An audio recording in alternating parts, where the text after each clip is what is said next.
السلام علیکم dear members, آج ہم 88 نمبر پہ نازل ہونے والی سورہ سنیں گے جو قرآن پاک کی موجودہ ترتیب میں 8ویں نمبر پہ ہے، اور جب نازل ہوئی تو 88 نمبر پہ مدینہ منورہ میں نازل ہوئی تھی۔ انفال کے معنی نفع کے ہیں، یعنی جو فالتو عبادت کی جائے، جیسے نوافل ادا کیے جائیں اور ان کا ایکسٹرا ثواب ہمیں ملتا ہے، تو اسی طرح غزوہ بدر کے فوری بعد یہ سورہ نازل ہوئی تھی، اور سورہ بقرہ کے فوراً بعد بھی ہوئی تھی۔ اور چونکہ غزوہ بدر میں ایک تو اللہ تعالیٰ نے فتح نصیب فرمائی تھی مسلمانوں کو، اور دوسرا ان کو مال غنیمت ملا تھا، جو کہ مال غنیمت مسلمانوں میں تقسیم کیا گیا تھا، اور اس کی تقسیم کا طریقہ کار بھی اس میں اللہ تعالیٰ نے بیان فرمایا ہے پوری تفصیل سے۔ چونکہ جنہوں نے شرکت کی تھی اور جنہوں نے نئی غزوہ بدر میں شرکت کی تھی، سب سوال پوچھ رہے تھے کہ اس مال غنیمت کا کیا ہوگا، تو اس لیے اللہ تعالیٰ نے ان کے سوالوں کے جواب میں یہ تمام تقسیم جو تھی وہ اس کی ڈیٹیل اس صورت کے اندر نازل فرما دی ہے۔ اور نفل یعنی اضافی چیز، جس کا کہ اللہ تعالیٰ مسلمانوں کو مفت میں جو ہاتھ چیز آتی تھی وہ آتی تھی، یا مسلمانوں کو نہیں، کوئی بھی جنگ ہو تو اس میں جو مال غنیمت یعنی لشکر سارے چھوڑ کے، جیسے ابھی بھی آپ دیکھیں تو افغانستان میں امریکی جو اپنا سارا سامان چھوڑ کے گئے تو وہ مال غنیمت ہے، تو وہ افغانستان میں ہی چھوڑ کے گئے۔ اسی طرح کوئی کہیں بھی جنگ ہو تو جو سامان چھوڑ کے جاتے ہیں نا، جو فوج شکست کھاتی ہے تو اس کا سارا سامان دوسری فوج کے حوالے ہو جاتا ہے۔ اس کی پہلی آیت میں اللہ تعالیٰ فرما رہے ہیں، بسم اللہ الرحمن الرحیم، کہ اے نبی، یہ مال غنیمت کے بارے میں آپ سے سوال کر رہے ہیں، یعنی کہ مہاجر اور انصار جنہوں نے اس میں حصہ لیا تھا غزوہ بدر میں، تو وہ مال غنیمت کے لیے پوچھ رہے ہیں کہ یہ کس طرح ملے گا ہمیں، مطلب کس طرح تقسیم ہوگی اس کی۔ تو پہلے تو اللہ تعالیٰ نے فرما دیا کہ یہ تو اللہ اور اللہ کے رسول کا ہے۔ اس کے بعد اگلی آیات میں ہم سنیں گے کہ اللہ تعالیٰ نے اس کی تقسیم کس طرح کی تھی۔ پہلے انہوں نے ذرا کہا کہ تم لوگ کیوں پوچھ رہے ہو، بیت المال میں ہر چیز جمع ہوتی تھی اور وہاں سے دیا جاتا تھا ہر چیز، تو نبی سے بار بار کیوں پوچھ رہے ہو، یہ سب تو اللہ اور اللہ کے رسول کا ہے۔ پہلے تو اللہ نے یہ آیت نازل فرمائی اور بعد میں اس کی پوری تقسیم اللہ تعالیٰ نے بتائی۔ کی تقسیم اس طرح ہوئی تھی کہ جو پیدل ہوگا اس کو ایک حصہ ملے گا، اور جو سوار ہوگا اس کو دو حصے ملیں گے، یعنی کہ جو سوار ہے وہ اصل میں فرنٹ سے لیڈ کرتا تھا جنگ میں، اس لیے اس کو دو حصے دیے جائیں گے۔ اب اللہ تعالیٰ فرما رہے ہیں کہ تم لوگ اللہ سے ڈرو، اے مسلمانوں، اے مومنوں، اور آپس کے جو تعلقات ہیں وہ بھی درست کرو، اور اپنے اللہ اور اللہ کے رسول کے اطاعت کرو اگر تم سچے مومن ہو تو۔ جو سچے مومن ہیں ان کو کسی بھی چیز کی کوئی فکر نہیں ہونی چاہیے کہ مال غنیمت کیسے تقسیم ہوگا، ان چیزوں کی پرواہ نہیں ہوتی، ان کو صرف اور صرف اللہ اور اطاعت کرنی ہوتی ہے، اللہ کی اور اللہ کے رسول کی۔ اس کے بعد اللہ تعالیٰ مومن کی جو اعلیٰ ترین درجے پہ جو مومن ہیں ان کی خوبیاں بھی بیان فرما رہے ہیں، کہ اصل مومن تو در حقیقت وہی لوگ ہیں کہ جب ان کے سامنے اللہ کا نام لیا جائے تو ان کے دل لرز جاتے ہیں، کانپ اٹھتے ہیں، اور آنکھوں میں آنسو رواں ہو جاتے ہیں، اور جب ان کے سامنے اللہ کی آیات پڑھی جاتی ہیں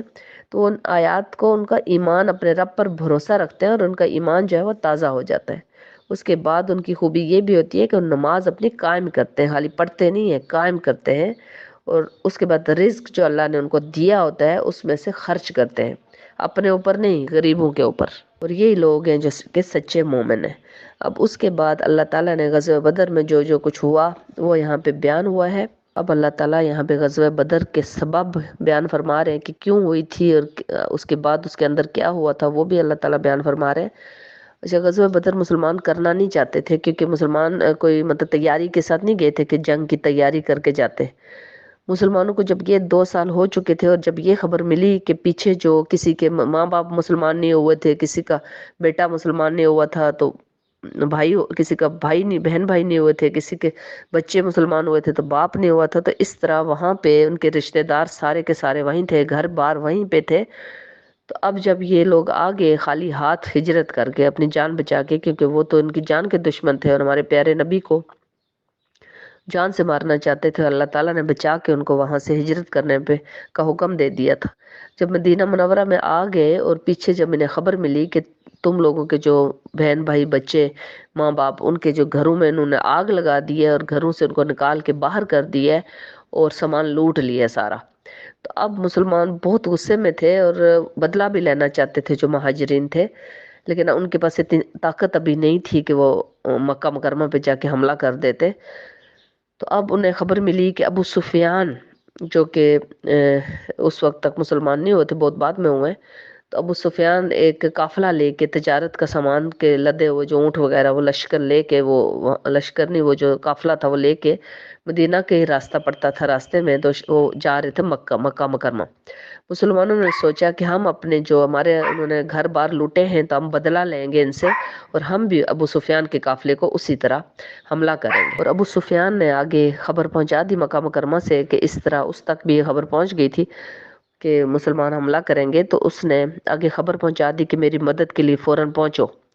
اب مکے والے جو تھے وہ پوری ساز و سامان، اونٹ گھوڑے تلواریں تیر ہر چیز سے لیس ہو کر، یعنی جنگ کی پوری تیاری کے ساتھ وہ آگے، اور مسلمان تھے ہی تھوڑے سے، مہاجرین انصار ملا کے بھی ٹوٹل 313 لوگ تھے، اور جن کے پاس صرف 8 تلواریں اور چند بالکل 2 گھوڑے اور کچھ ذریں تھیں بس۔ وہ جنگ کی تیاری سے گئے ہی نہیں تھے، وہ تو ابو سفیان کے قافلے کے اوپر حملہ کرنے کے لیے جا رہے تھے۔ تو اب اللہ تعالیٰ نے ان کو راستے میں وہی نازل ہوئی حضور صلی اللہ علیہ وسلم پر کہ آپ کو دونوں، اگر ابو سفیان کے قافلے کی طرف آپ جانا چاہتے ہیں تو آپ وہاں بھی جا سکتے ہیں، وہاں بھی آپ کو فتح نصیب ہوگی، یا پھر ادھر جو مکے کا ایک آ رہا ہے بدر کے مقام پہ، اگر آپ بدر کے مقام پہ جائیں گے تو وہاں بھی اللہ تعالیٰ آپ کو فتح نصیب کریں گے۔ تو اب ہمارے پیارے نبی نے تمام صحابہ کرام کو، جو بھی 313 مجاہدین تھے، ان ساروں کو بٹھا کے ان ساروں سے رائے لی، تو ہر بندے نے اپنی رائے دی، اور زیادہ تر کی رائے یہی تھی کہ ابو سفیان والا جو قافلہ تھا اس پہ حملہ کیا جائے، کیونکہ وہ نہتا ہوگا اس پہ تو نہیں، ان کے پاس نہیں ہوگا وہ سارا تیاری نہیں ہوگی جنگ کی، تو ادھر مسلمانوں کو آسان لگ رہا تھا۔ یہاں پہ اللہ تعالیٰ ان کا سارا بتا رہے ہیں کہ تم لوگ یہ چاہتے تھے کہ وہاں پہ جا کے ابو سفیان کے اس پہ جاتے، تو اللہ تعالیٰ یہ چاہتے تھے کہ تم لوگ بدر کے مقام پہ جاؤ۔ بدر کے مقام پہ اللہ تعالیٰ نے حضور صلی اللہ علیہ وسلم کو فرمایا تھا کہ تمہیں 1000 فرشتوں سے مدد دیں گے، اور حضور صلی اللہ علیہ وسلم نے اپنے صحابہ اکرام کو اور ڈھارس دینے کے لیے کہا کہ 3000 فرشتوں سے اللہ تعالیٰ مدد دیں گے، اور بالآخر اللہ تعالیٰ نے 5000 فرشتوں سے مدد دی تھی، کیونکہ صحابہ کرام کے پاس ہاتھوں میں تو کچھ تھا ہی نہیں، وہ بالکل خالی ہاتھ تھے، صرف 8 تلواریں، کدھر ہزاروں کی تعداد میں سامنے لشکر ہے، تو اب ان کے پاس کچھ بھی نہیں، پیدل ہیں اوپر سے، اور کچھ کے ہاتھوں میں چھوٹی چھڑیاں ہیں، تو وہ تو نہیں آگے سے حملہ کر سکتے، تو ظاہر ہے فرشتوں نے کیا، تو اللہ تعالیٰ نے پوری یہاں پہ تفصیل سے بیان کیا ہے۔ اس کے بعد اللہ تعالیٰ فرما رہے ہیں کہ ان سرداروں کو، جو 70 سردار ہیں، تم نے، اے محمد صلی اللہ علیہ وسلم، تم لوگوں نے قتل نہیں کیا، وہ ہم نے قتل کیا، اللہ نے قتل کیا، اور اے محمد صلی اللہ علیہ وسلم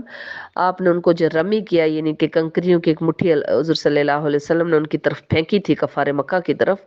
تو اللہ تعالیٰ فرما رہے ہیں وہ مٹھی، وہ آپ نے نہیں پھینکی تھی کنکریاں، وہ میں نے پھینکی تھی، یعنی حضور صلی اللہ علیہ وسلم کے ہاتھ کو اللہ تعالیٰ نے اپنا ہاتھ قرار دیا ہے۔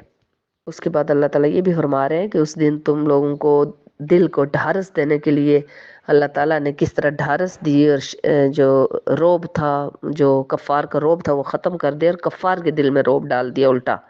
اور اس کے بعد اللہ تعالیٰ یہ بھی فرما رہے ہیں کہ تم لوگوں کو نیند کا غلبہ بھی دے دیا، تاکہ تھوڑی دیر سو کے فریش ہو جاؤ، اور پانی بارش بھی برسا دی تاکہ تازہ دم ہو جاؤ، اور یہ ساری چیزیں اللہ تعالیٰ کر رہے تھے۔ بسم اللہ الرحمن الرحیم۔ وَاعْلَمُوا أَنَّمَا غَنِمْتُم مِّن شَيْءٍ فَأَنَّ لِلَّهِ خُمُسَهُ وَلِلرَّسُولِ وَلِذِي الْقُرْبَى وَالْيَتَامَى وَالْمَسَاكِينِ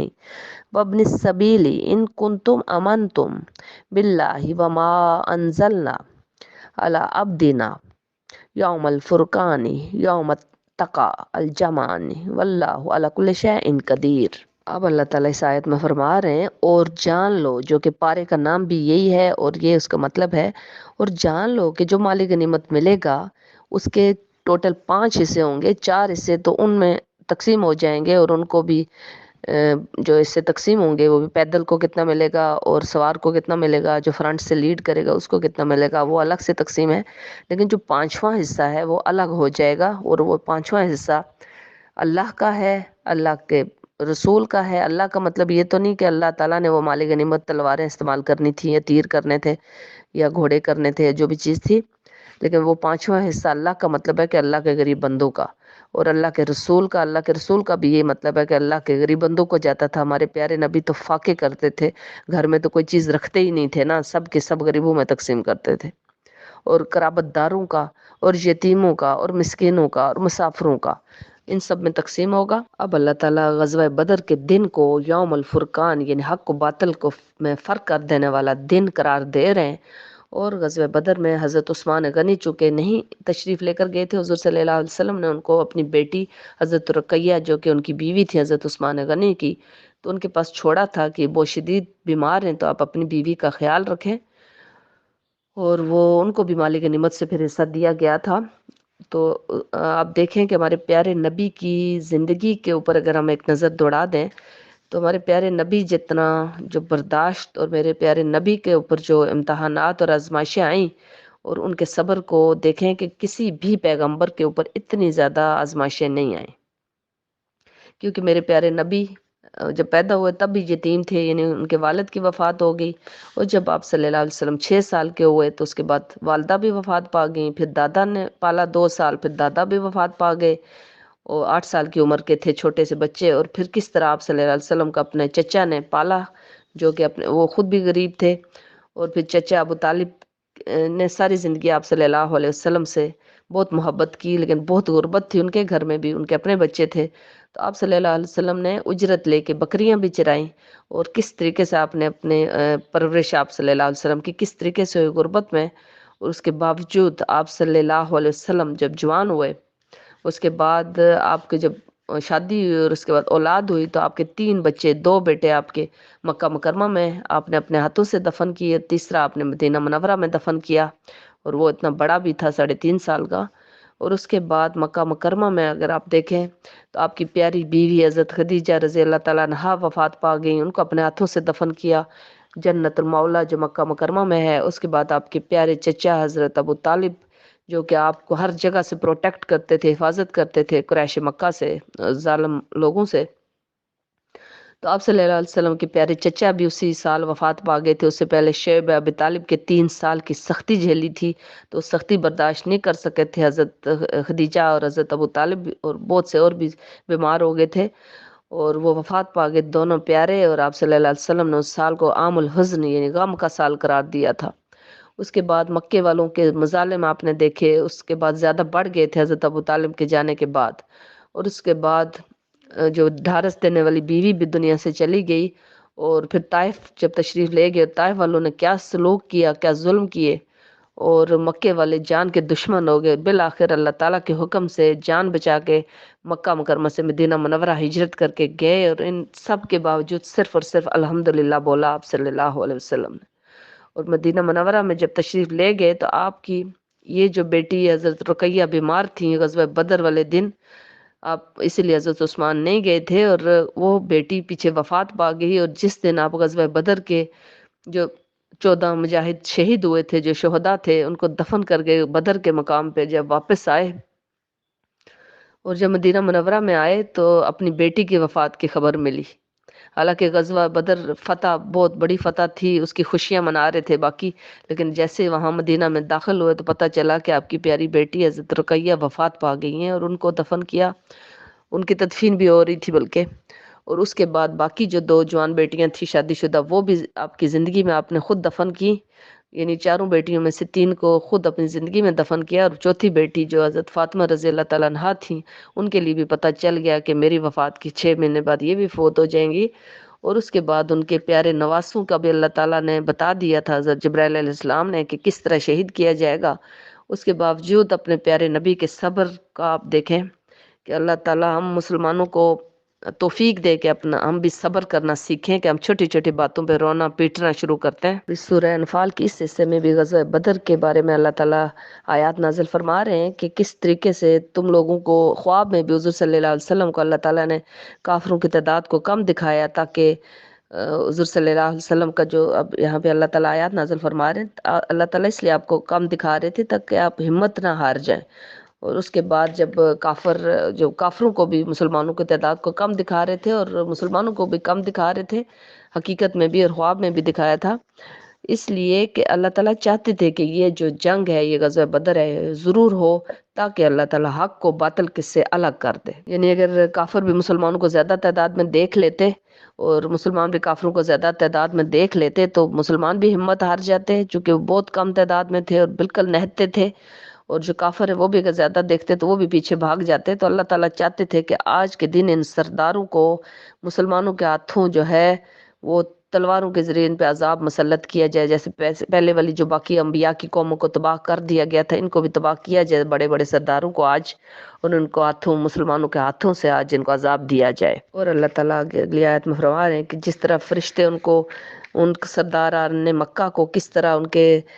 روحیں قبض کر رہے تھے، اور ان کو کس طرح ان کے ضربے لگا رہے تھے، اور کہہ رہے تھے کہ ابھی مزہ چکھو جو میرے پیارے نبی کے ساتھ تم لوگ کر رہے تھے نا مکے میں، اور صحابہ کرام کے ساتھ جو کر رہے تھے، تو ابھی اس کا مزہ چکھو اس عذاب کا۔ اور یہاں تو عذاب ان کو ملا بدر کے دن، لیکن ان کی اگلی جو زندگی تھی نا، وہ بھی اس عذاب سے کم نہیں ہے، بلکہ بہت بڑا عذاب ہوگا قیامت والے دن۔ اس کے بعد باقی آیات بھی غزوہ بدر کے بارے میں نازل ہوئی ہیں، اور اس کے بعد اللہ تعالیٰ فرما رہے ہیں کہ جو مال غنیمت تمہیں ملا ہے اب کھاؤ پیو اور حلال اور پاک سمجھ کر، اور اللہ سے ڈرتے رہو، بے شک اللہ درگزر کرنے والا رحم فرمانے والا ہے۔ اور اے نبی ان قیدیوں سے جو کہ آپ کے قبضے میں آئے ہیں، 70 قیدی تھے جو مکہ مکرمہ سے، تو اللہ تعالیٰ فرما رہے ہیں کہ ان قیدیوں سے آپ فرما دیجئے کہ جن کے دلوں میں بھی اللہ تعالیٰ اگر تھوڑی بھی نیکی دیکھے گا کہ ان کے دل بدل سکتے ہیں، تو اللہ تعالیٰ ضرور ان کو بخش دے گا اور ان کو چن لے گا۔ اور اللہ تعالیٰ نے جو تم لوگوں سے جو چیزیں لی گئی ہیں، تم لوگوں سے مال غنیمت بھی چھینا گیا ہے، یا جو بھی نقصان ہوا ہے غزوہ بدر میں قیدیوں سے، اللہ تعالیٰ یہ فرمانے کو کہہ رہے ہیں کہ جو لیا گیا ہے اس سے کہیں بڑھ کے اللہ واپس دے گا، کیونکہ اللہ تعالیٰ جو ہے وہ بڑا درگزر کرنے والا، رحم فرمانے والا ہے۔ دیکھیں کہ اللہ قیدیوں سے بھی حسن سلوک کا حکم دیتے ہیں، اور میرے پیارے نبی نے بڑا حسن سلوک سے ان سے پیش آئے تھے، اور وہ متاثر ہو کے مسلمان بھی ہو چکے تھے۔ اللہ تعالیٰ حق و باطل کا جو مارکا ہے نا، حق کو باطل سے الگ کرنا چاہتے تھے، اس لیے غزوہ بدر پیش آئی تھی، اور اللہ تعالیٰ نے یہ کر کے دکھایا۔ اور یہ ایک ناممکن بات تھی کہ بالکل خالی ہاتھ کوئی تھوڑی سی تعداد میں لوگ ہوں اور سامنے ہزاروں کے جتھا ہو جو کہ پورے